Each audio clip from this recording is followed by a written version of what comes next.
Long Island remembered its victims of 9/11 with a memorial service at Point Lookout in Nassau County. CBS 2's Carolyn Gusoff was there. On this beach 14 years ago today, crowds gathered spontaneously amid the horror, watching the once majestic Twin Towers burn, then crumble. Each year, more than 1,000 return here to reflect and renew. I'm thankful that we have so many people who still remember and want to pay their respects. Linda Giamona lost her brother Vincent September 11th, his 40th birthday. Nikki Sliwak was only 3 when she and 2 siblings lost their dad. I feel like as more years pass by, it gets tougher because you realize just how much he misses in your life. The pain of loss tempered by the strength of unity, a community coming together. Capped off with a solemn procession of flags and carnations, each with a message for a life lost. Olivia Perez holds fast to memories of her dad who perished. She was 10 years old. Healing. I'm slowly getting there. I miss him every day. Survivors also returned. Rich Greenstein stayed behind to help usher others to safety. I would like to thank those brave and amazing police and firemen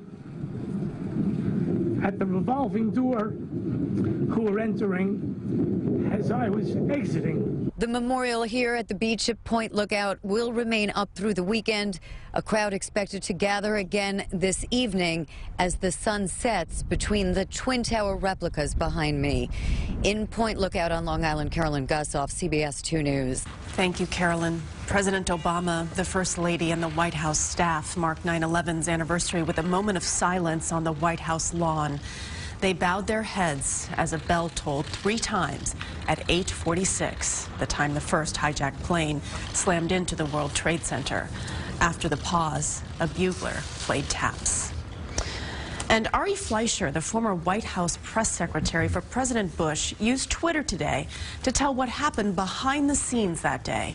Bush learned of the terror attacks while visiting a Florida elementary school. Some of Fleischer's tweets detailed a conversation between Vice President Cheney and President Bush while the president was on Air Force One. Cheney told him a threat against Air Force One came into the White House switchboard. Bush turned to his military aide and recounted, "Angel is next." Angel was the code name for Air Force One. Someone, it appeared, knew the code and made the threat. On a day like 9/11, anything seemed possible. Like so many other reports on 9/11, the threat to Air Force One turned out to be false, but we didn't know it at the time. Also today, victims' families gathered at the 9/11 memorial at the Pentagon for the annual ceremony. Secretary of Defense Ash Carter laid a wreath as taps were played. He vowed that the American people will always remember. American Airlines Flight 77 was flying from Washington to Los Angeles with 64 people on board when it was hijacked and flown into the Pentagon.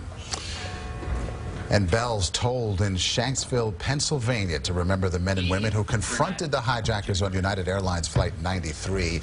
It's believed the hijackers intended to crash that plane into the U.S. Capitol, but led by passenger Todd Beamer, who famously said, "Let's roll."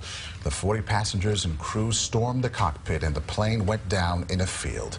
This week, the Flight 93 National Memorial Visitor Center opened to the public. And we at CBS 2 would like to extend a special word to the families of Isaias Rivera and Robert Patterson, who were lost as well on 9/11. Isaias was a CBS 2 engineer who worked at our transmitter inside the towers. Robert was also a broadcast engineer who worked there. Both men were on the 110th floor of One World Trade at the time of the attacks.